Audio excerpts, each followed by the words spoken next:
Aujourd'hui il fait super beau, donc j'avais envie de faire une petite balade dans le bois. Et je me suis dit pourquoi pas vous emmener avec moi pour réfléchir à un petit sujet à propos du tarot. Et ce sujet dont j'aimerais parler avec vous, c'est pourquoi les gens vont voir un voyant, entre guillemets. Alors je ne vais pas discuter avec vous aujourd'hui de tous ces voyants, cette histoire de voyance, mais simplement pourquoi les gens vont voir des voyants qui leur disent leur futur. Il me semble qu'à l'heure actuelle, les gens ont une certaine insécurité. Et le fait d'aller voir des personnes qui leur disent quoi faire, à quel moment, et ce qui va leur arriver, leur apporte une certaine sécurité et je trouve que cette sécurité n'est pas nécessairement bénéfique parce que les choses ne sont pas toujours simples et les choses ne sont pas toujours faciles, et je crois que ça fait partie aussi de notre apprentissage à nous, êtres humains qui évoluons, qui grandissons dans la vie, que d'expérimenter des choses qui ne sont pas toujours faciles, qui ne sont pas toujours certaines, qui ne sont pas toujours établies et qui parfois nous mènent dans le doute. Et le doute, selon moi, c'est aussi un élément qui est important dans notre cheminement. Et les gens vont voir un voyant pour se rassurer. Bon, ça, on le sait tous. Mais le problème, c'est que ça laisse libre cours à beaucoup d'abus, de la part de personnes un peu... pas très morales, on va dire. Et qui profitent de la crédulité des personnes qui sont dans le doute et dans la peur. Voilà, j'ai coupé parce qu'il y avait des passants un peu bruyants avec leur musique à fond de balle. Je sais plus où j'en étais. Oui, donc ces personnes qui vont voir des voyants, entre guillemets, et ces personnes, ces voyants, vont profiter de la crédulité des gens et des gens qui ont besoin d'être rassurés, quoi. Alors pourquoi aller voir un voyant? Pourquoi pas essayer de comprendre les choses par soi-même? Pourquoi se reposer sur quelqu'un qui a des pouvoirs, entre guillemets, dont on pense qu'il a des pouvoirs ou des dons, plutôt que sur soi-même? C'est aussi une façon de reconnaître qu'on n'a pas les capacités en soi de trouver les réponses à nos questions. Et c'est en quelque sorte une façon de reconnaître son impuissance face à la réalité de la vie et face aux questionnements qu'on rencontre sur notre chemin. Alors je dis pas qu'il faut évidemment pas poser de questions à des personnes qui ont des connaissances et qui ont des moyens de vous aider, évidemment. Mais mon questionnement ici aujourd'hui, c'est à propos de l'avenir. Et pourquoi les gens cherchent à appréhender et à connaître leur avenir.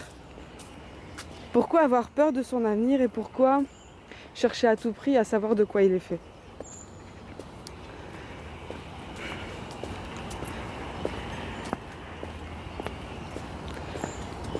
Oui, et donc c'est cette peur qui les pousse à aller chercher chez d'autres les réponses qu'ils pourraient trouver en eux-mêmes. Et chez des personnes qui vont leur dire oui, vous allez faire ci, vous allez faire ça à tel moment. Et ces réponses, disons, qui leur apportent une certaine certitude, eh bien c'est une réponse à leur angoisse et à leurs doutes. Ils sont tellement convaincus ensuite des choses et qu'elles vont se passer telles quelles, qu'ils mettent tout en place pour inconsciemment évidemment, pour qu'elle se passe ainsi.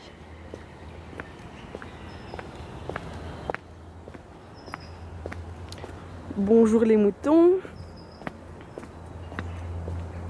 Et bonjour messieurs les ânes. Ah.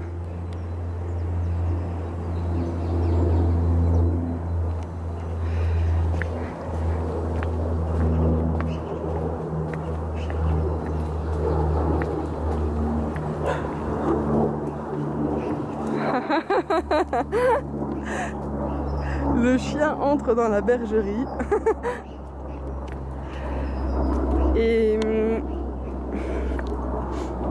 je dis pas qu'il n'est pas possible de percevoir une certaine forme d'avenir, mais l'avenir, enfin, j'en ai beaucoup parlé dans mes vidéos précédentes, l'avenir pour moi il se construit au jour le jour, il est ce qu'on en fait et il évolue de jour en jour en fonction de nos actions, de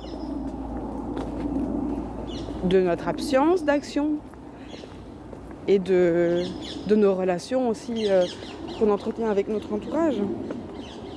Donc l'avenir pour moi il n'est pas établi, il n'est pas écrit et gravé dans le marbre et il évolue au jour le jour. Et je crois que c'est cette évolution possible qui fait tant peur à beaucoup de gens qui sont dans une certaine angoisse par rapport à leur propre vie et par rapport aux possibilités multiples qu'elle peut leur offrir. Et ces personnes ont besoin de réponses, ont besoin de sécurité et d'être rassurées.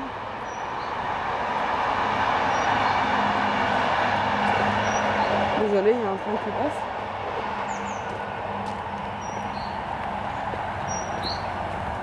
Il a un beau cheval de trait.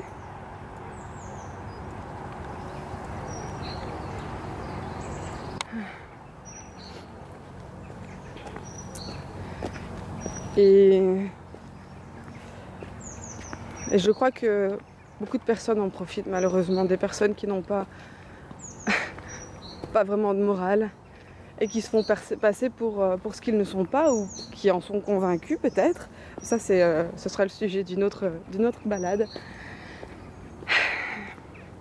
Je crois qu'il est vraiment important pour chacun d'entre nous de reprendre le pouvoir qu'on a, de reprendre en main sa propre destinée et de ne pas se reposer sur les mots ou sur les soi-disant pouvoirs ou capacités de certaines personnes qui peut-être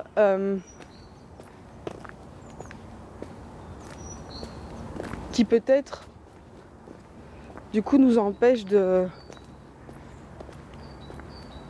d'être qui on est vraiment. Et je crois que le fait de se reposer vraiment à fond sur une autre personne, comme le font toutes ces personnes qui vont voir des voyants, tous les mois, rendez-vous ponctuels. On n'imagine pas, mais en fait, il y a énormément de personnes qui agissent comme ça. Et donc, je pense que le fait de se reposer comme ça sur les épaules d'une personne qui aurait soi-disant toutes les réponses à nos questions, c'est vraiment une façon de perdre son pouvoir et d'abandonner cette capacité de décision et de création qu'on a tous.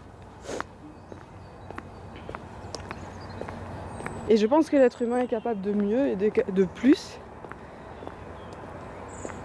Et que parfois, si on est dans le doute, si on est dans la peur, il faut accepter ses sentiments et accepter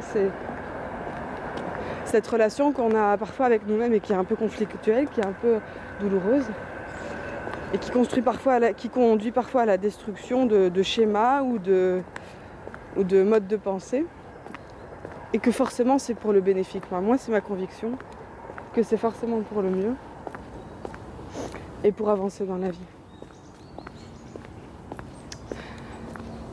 Voilà,